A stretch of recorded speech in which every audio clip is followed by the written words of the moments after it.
ಎಲ್ಲರಿಗೂ ನಮಸ್ತೆ. ನಾನು ನಿಮ್ಮ ಗಿರೀಶ್ ಮಠನವರ್. ಇವತ್ತು ನಾವು ನೋಡ್ತಾ ಇರ್ಬೋದು, ಈ ಕ್ಷಣದಲ್ಲಿ ಕರ್ನಾಟಕದ ಮಾನ್ಯ ಹೈಕೋರ್ಟ್ ಎದುರುಗಡೆ ನಾನು ನಿಂತ್ಕೊಂಡಿದ್ದೀನಿ. ನನ್ನ ಎದುರುಗಡೆ ವಿಧಾನಸೌಧ ಇದೆ. ಅಂದರೆ ಸರ್ಕಾರ ನಡೆಸುವಂಥ ಜಾಗ ಮತ್ತು ನ್ಯಾಯದ ತೀರ್ಮಾನ ಮಾಡುವಂತಹ ಉಚ್ಚ ಪೀಠ ನ್ಯಾಯಾಲಯ. ಇವತ್ತು ಒಂದು ಒಳ್ಳೆಯ ಬೆಳವಣಿಗೆ ಆಗಿದೆ.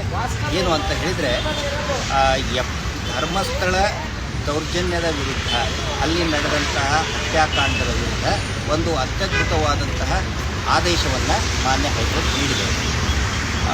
ಏನು ಈ ಪ್ರಕರಣ ಅಂತ ಹೇಳಿದರೆ, ಕುಸುಮಾವತಿ ತಾಯಿ, ಸೌಜನ್ಯರ ತಾಯಿ ಕುಸುಮಾವತಿ ಅವರು ಒಂದು ಸಾರ್ವಜನಿಕ ಹಿತಾಸಕ್ತಿಯನ್ನು ಸಲ್ಲಿಸಿದ್ರು. ಆ ಸಾರ್ವಜನಿಕ ಹಿತಾಸಕ್ತಿಯ ಮೇರೆಗೆ ಇವತ್ತು ವಾದ ವಿವಾದ ನಡೆಯಿತು. ನಮ್ಮ ಹಿರಿಯ ನ್ಯಾಯವಾದಿಗಳಂತಹ ಹೆಮ್ಮೆಯ ನ್ಯಾಯವಾದಿಗಳು, ನ್ಯಾಯದ ಹಠವಾದಿಯಾದಂತಹ ಬಾಲನ್ ಅವರು ಈ ಪ್ರಕರಣವನ್ನು, ಈ PIL ಪ್ರತಿನಿಧಿಸಿದರು.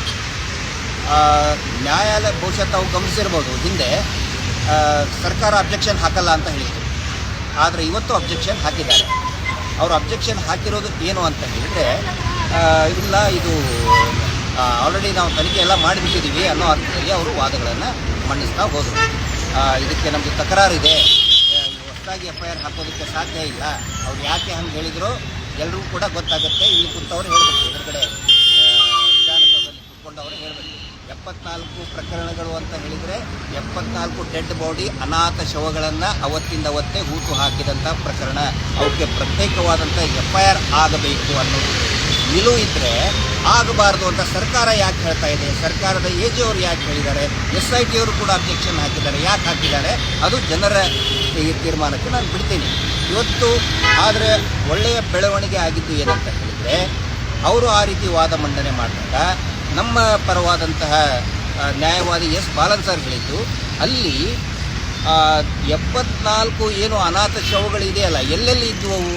ಲಾಜಿಂಗ್ನಲ್ಲಿ ಇತ್ತು. ಲಾಜಿಂಗ್ನಲ್ಲಿ ಅಲ್ಲಿ ಏನೋ ಸುಸೈಡ್ ಮಾಡಿಕೊಂಡ್ರು ಅಂತ ಹೇಳ್ತಾರೆ. ಆದರೆ ಆ ಲಾಜಿನ ಮಾಲೀಕರನ್ನ ಯಾಕೆ ಕರೆಸಿಲ್ಲ?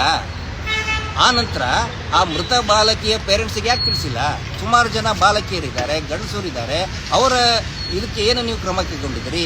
ವಿಡಿಯೋಗ್ರಾಫಿ ಮಾಡಬೇಕು, ಮಾಡಿಲ್ಲ. ಫೋಟೋಗ್ರಾಫಿ ಮಾಡಬೇಕು, ಮಾಡಿಲ್ಲ. ಯಾಕೆ ಮಾಡಲಿಲ್ಲ? ಅಂದರೆ UDRದು ಏನು ಪ್ರೊಸೀಜರ್ ಇದೆ ಫಾಲೋ ಮಾಡಲಾಗಿಲ್ಲ. ಆ ನಂತರ ಇವರು ಹೇಳೋದು, ಇಲ್ಲ ಇದು 20 ವರ್ಷದ ಹಳೆ ಕೇಸು, ಹೆಂಗೆ ಮಾಡೋಕ್ಕಾಗುತ್ತೆ ಅಂತ ಕೇಳಿದಾಗ ನಮಗೆ ಎಲ್ಲರಿಗೂ ಕೂಡ ಖುಷಿ ಆಗಿದ್ದಂಥದ್ದು, ಕೋರ್ಟ್ನ ಹಾಲಲ್ಲಿದ್ದಂಥ ನಮ್ಮೆಲ್ಲರಿಗೂ ಕೂಡ, ನಮ್ಮ ಜೊತೆಗೆ ಆತ್ಮೀಯರಾದಂಥ ನವೀನ್ ಸೂರಂಜ್ ಅವರಿದ್ದರು ಮತ್ತು ಬಾಲನ್ ಅವ್ರ ಜೊತೆಗಿದ್ದಂಥ ಎಲ್ಲ ಜೂನಿಯರ್ಗಳು ಕೂಡ ಇದ್ದರು. ಖುಷಿಯಾಗಿದ್ದೇನು ಅಂತ ಹೇಳಿದರೆ, ಸ್ವತಃ ಮಾನ್ಯ ಹೈಕೋರ್ಟ್ ಹೇಳ್ತು, rate of death is in proportionate ಅಂತ ಹೇಳಿದರೆ ಸಾವಿನ ಪ್ರಮಾಣ ಅತಿ ಜಾಸ್ತಿ ಆಗಿದೆ, ಇನ್ನು ಪ್ರಪೋರ್ಷನೇಟ್ ಆಗಿಲ್ಲ. ಅಸಹಜ ಸಾವು ಅಷ್ಟೊಂದ ಅಂತ ಕೇಳಿದ್ದಾರೆ. ಅಂತ ಅದರ ಅರ್ಥ ಏನಂತ ಹೇಳಿದರೆ, ಇಲ್ಲಿ ಅಸಹಜ ಸಾವಿನ ಪ್ರಮಾಣ ತೀರಾ ಜಾಸ್ತಿ ಆಗಿದೆ. ಮತ್ತು ಅವು ಎಲ್ಲವುಗಳು ಕೂಡ ಏನಂತ ಹೇಳಿದರೆ, ಸಂಶಯಾಸ್ಪದ ಸಾವುಗಳು ಏನು ತನಿಖೆ ಮಾಡಿದ್ರಿ? ಪೋಸ್ಟ್ ಮಾರ್ಟಮ್ ಮಾಡಿದ್ದೀರಾ? ಇಲ್ಲ. ಇವ್ರು ಹೇಳ್ತಾರೆ ಮಾಡಿದ್ದೀವಿ ಅಂತ. ರಿಪೋರ್ಟಲ್ಲಿ ನ್ಯಾಯಾಲಯಕ್ಕೆ ಕೊಡಲೇ ಇಲ್ಲ. ಅದಕ್ಕೋಸ್ಕರ ಅವರು ಟೈಮ್ ತಗೊಂಡಿದ್ದಾರೆ. ನ್ಯಾಯಾಲಯ ಹೇಳಿದೆ, ಎಲ್ಲ 74 ಏನು ಪ್ರಕರಣ ಇದೆ, ಸಾವುಗಳಿದೆ, ಆ ಎಲ್ಲ ಸಂಶಯಾಸ್ಪದ ಸಾವಿನ ತನಿಖೆ ನೀವು ಏನೇನೋ ಮಾಡಿದಿರಿ, ಎಲ್ಲ ವರದಿಗಳನ್ನು ನೀವು ಕೊಡಬೇಕು ಅಂತ ಒಂದು ಅದ್ಭುತವಾದಂಥ ಆದೇಶವನ್ನು ಸರ್ಕಾರಕ್ಕೆ, ಇಲ್ಲಿ ಕುತ್ಕೊಳ್ತಾರಲ್ಲ ಅವರಿಗೆ ಮಾಡಿದ್ದಾರೆ. ನೋಡಿ, ಇಲ್ಲಿ ನಾನು ಹೇಳೋದು, ಎಪ್ಸ್ಟೀನ್ ಫೈಲ್ ಇವತ್ತು ಇಡೀ ಜಗತ್ತಿನಾದ್ಯಂತ ಸಂಚಲನ ಮೂಡಿಸಿದೆ. ಅಷ್ಟೊಂದು ಕೊಲೆಗಳಾದವು, ಅತ್ಯಾಚಾರ ಆದವು, ಇಡೀ ಜಗತ್ತಿನಾದ್ಯಂತ ಮಾತಾಡ್ತಾ ಇದ್ದಾರೆ. ಇಲ್ಲಿ SIT ಒಂದು ವರದಿಯನ್ನು ಕೂಡ ಕೊಟ್ಟಿದೆ. ಇವತ್ತು ಕೂಡ ಹೇಳಿದ್ರು ಅವರು, SIT ತನಿಖೆ ಮಾಡ್ತಾ ಇದ್ದೀವಿ, ಅದರ ಬಗ್ಗೆ ವರದಿ ಕೊಟ್ಟಿದ್ದೀವಿ. ಆದರೆ ವರದಿಯನ್ನು ಯಾಕೆ ಬಹಿರಂಗ ಮಾಡ್ತಾ ಇಲ್ಲ? ಎಪ್ಸ್ಟೀನ್ ಫೈಲ್ ಬಹಿರಂಗ ಆಯಿತು. ದೆಹಲಿಯಲ್ಲಿ ಮಿಸ್ಸಿಂಗ್ ಕೇಸ್ಗಳ ಬಗ್ಗೆ ತನಿಖೆ ಮಾಡಿ ಅದನ್ನು ಸ್ವತಃ ಅಲ್ಲಿ ಮುಖ್ಯಮಂತ್ರಿಗಳು ಹೇಳಿದ್ದಾರೆ. ಮಹಾರಾಷ್ಟ್ರದ ಮುಖ್ಯಮಂತ್ರಿ ದೇವೇಂದ್ರ ಫಡ್ನವೀಸ್ ಅವರು ಹೇಳಿದ್ದಾರೆ, ಇಷ್ಟು ವುಮೆನ್ ಮಿಸ್ಸಿಂಗ್ ಆಯಿತು, ಇನ್ನೂ ಇಷ್ಟು ನಾವು ಹುಡುಕ್ತಾ ಇದ್ದೀವಿ ಅಂತೇಳಿ. ಕರ್ನಾಟಕದಲ್ಲಿ ಯಾಕೆ ಕಾಣೆಯಾದಂಥ ಮಹಿಳೆಯರ ಬಗ್ಗೆ ಉತ್ತರ ಕೊಡ್ತಾ ಇಲ್ಲ? ಇವತ್ತು ಸ್ವತಃ ನ್ಯಾಯಾಲಯ ಹೇಳಿದೆ, ಅದರ ಸಂಪೂರ್ಣ ವರದಿಯನ್ನು ಕೊಡಿ ಅಂತೇಳಿ ಸ್ವತಃ ಮುಖ್ಯ ನ್ಯಾಯಮೂರ್ತಿಗಳೇ ಹೇಳಿದ್ದಾರೆ. ನ್ಯಾಯಾಲಯಕ್ಕೆ ನಾವು ಧನ್ಯವಾದಗಳನ್ನು ಹೇಳ್ತೇವೆ. ಈ ಧರ್ಮಸ್ಥಳ ದೌರ್ಜನ್ಯದ ವಿರುದ್ಧದ ಹೋರಾಟ, ಧರ್ಮಸ್ಥಳ ಹಾರರ್, ಧರ್ಮಸ್ಥಳ ಫೈಲ್ಸ್, ಇದು ಓಪನ್ ಆಗಲೇಬೇಕು.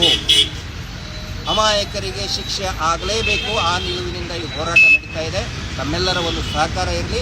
ನೋಡೋಣ ಮುಂದೆ ಸರ್ಕಾರದವ್ರು ಏನೇನು ಹೇಳ್ತಾರೆ. 74 ಪ್ರಕರಣದ ಬಗ್ಗೆ ಯಾಕಂತ ಹೇಳಿದರೆ ಆಲ್ರೆಡಿ ನಮಗೆ ಅವ್ರು ಹೇಳಿಬಿಟ್ಟಿದ್ದಾರೆ, ನಮ್ಮ ಹತ್ರ ಏನೂ ಇಲ್ಲ, ನಾವು ವಿಡಿಯೋಗ್ರಾಫಿ ಮಾಡಿಲ್ಲ. ನೋಡೋಣ ನ್ಯಾಯಾಲಯದಲ್ಲಿ ಏನು ಹೇಳ್ತಾರೆ ಅನ್ನೋದನ್ನು ನೋಡೋಣ. ತಮ್ಮೆಲ್ಲರ ಒಂದು ಸಹಕಾರ ಇರಲಿ, ತಮ್ಮೆಲ್ಲರ ಒಂದು ಬೆಂಬಲ ಈ ಹೋರಾಟಕ್ಕಿರಲಿ. ಈ ದೌರ್ಜನ್ಯದ ವಿರುದ್ಧ ಈ ದೇಶ ಕಂಡಂತಹ ಒಂದು ಅತ್ಯಂತ ಗಂಭೀರವಾದಂತಹ ಪ್ರಕರಣಗಳು, ಎಪ್ಸ್ಟೀನ್ ಫೈಲನ್ನು ಮೀರಿಸುವಂತಹ ಕ್ರೂರತೆ ನಡೆದಿದೆ. ಅದರ ವಿರುದ್ಧದ ಹೋರಾಟಕ್ಕೆ ತಮ್ಮೆಲ್ಲ ಜನಸಾಮಾನ್ಯರ ಬೆಂಬಲ ಇರಲಿ. Justice for Soujanya. ನಮಸ್ತೆ.